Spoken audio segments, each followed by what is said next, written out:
The science of getting rich. Hi, I'm Lokosu Sylvain, and in today's video, I'm going to review with you one of the personal wealth creation book titled The Science of Getting Rich by Wallace Wattles, one of the greatest thinkers of the 20th century. I have personally read this book and it has been very helpful to me. One of the proof that a book has been very helpful to me is when you see me jotting down things and marking almost every of the pages. This book is one of the books in my personal library that I've done that too. Look at it now.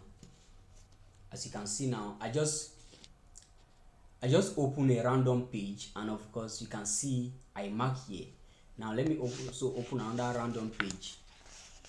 This is another random page, and you can see I mark almost every of the pages. See another random page now.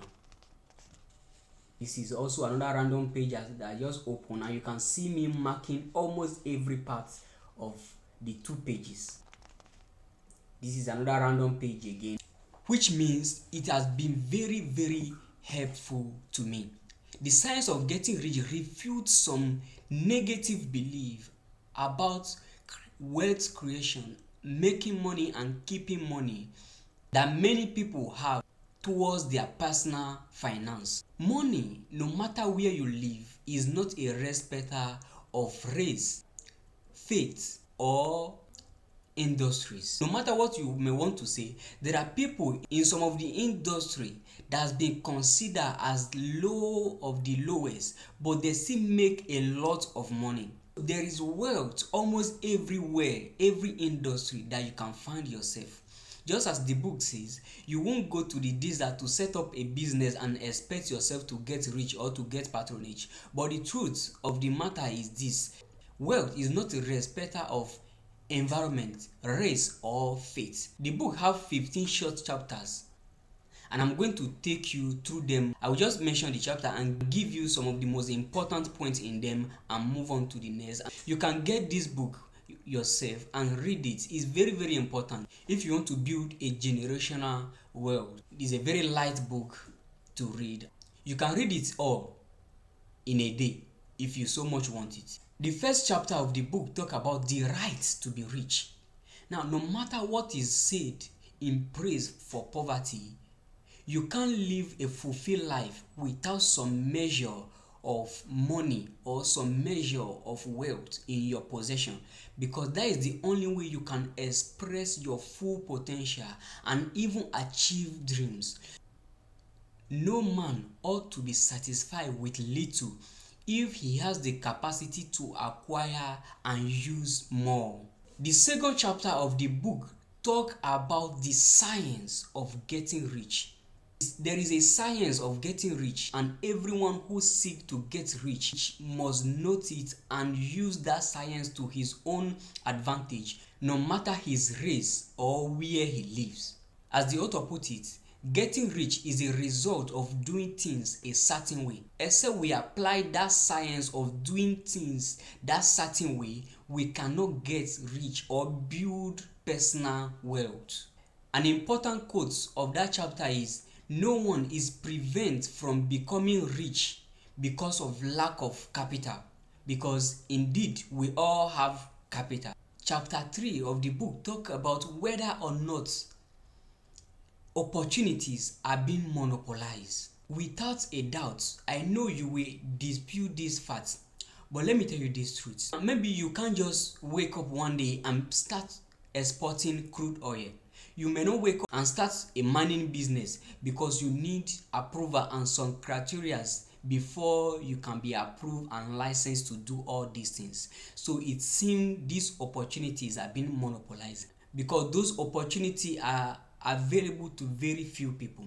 But looking within yourself, you will discover that this is not really about opportunity being monopolized. It is about you not being able to look internally and see other things that you can do, because indeed man is not made for one thing.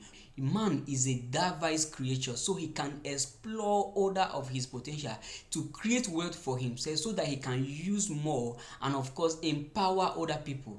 An important quote of the chapter 3 is, no one is kept in poverty because of lack of opportunity or shortness of opportunity, because there is enough wealth to go around everyone if you discover how to mine your own potential.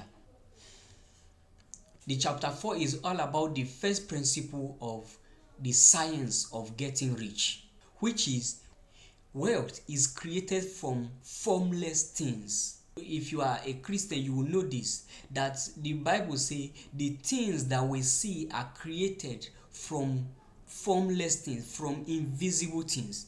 So if you are a Christian, you will agree with this fact immediately. So this is not a mystery. This is not something out of the world. It's something that even Jesus and the apostles have said it. The fourth chapter is mainly about the fact that creating wealth is a mental game. I always bang on this. Even in my books, almost every of my book talk about the mindset of the person involved in applying the principle I jot down in this book, because without the right mindset, you are not going to achieve any substantial success.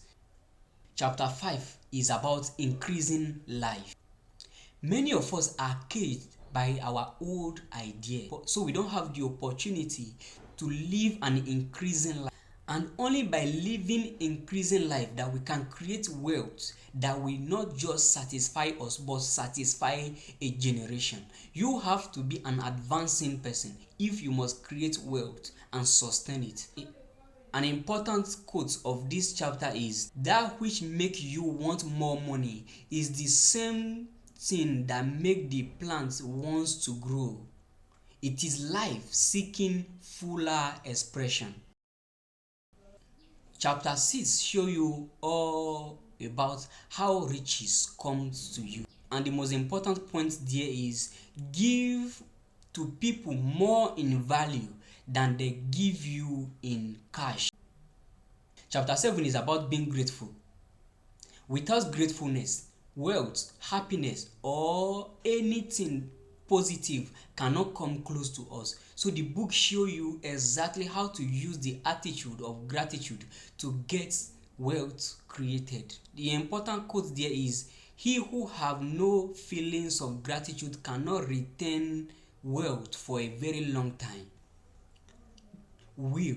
How to use your will to get anything you want. Without a will, no dream can be achieved. And this book shows you how to use your will. If you know what to do, then you should use your will to compel yourself to do and think on these things. The chapter 10 is a complementary of the 9th chapter, which is advanced use of the will.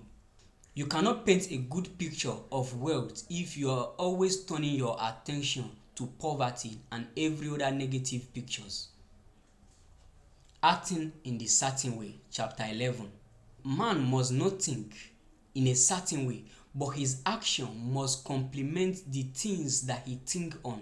I always say we are always anointed for exploit, but without action, we die in those unction without manifestation. It is very, very important that your action complements the things you think on if you must create wealth and do great things. And chapter 11 of this book show you exactly that.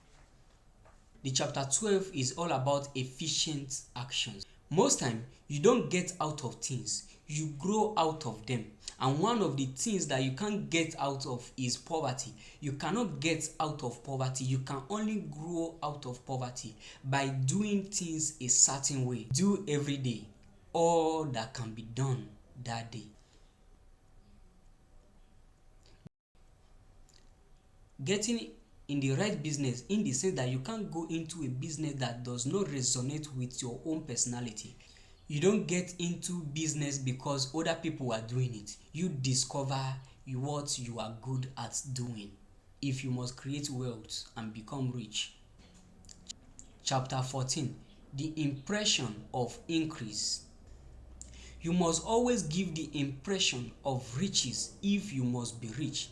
You must always give the impression of an advancing person if you seek to be rich, because riches lies squarely in advancement in everything you do. The title of the chapter 15 is Advancing Man. How to always be on the go, running, advancing, inching forward every single day at the things you do, at the things that will create your wealth, in building your savings, in building your wealth, in building your investment portfolio. Read this book. Check the description below. I will leave some link there. Go ahead and download any of them that will be very useful to you. See you in my next video.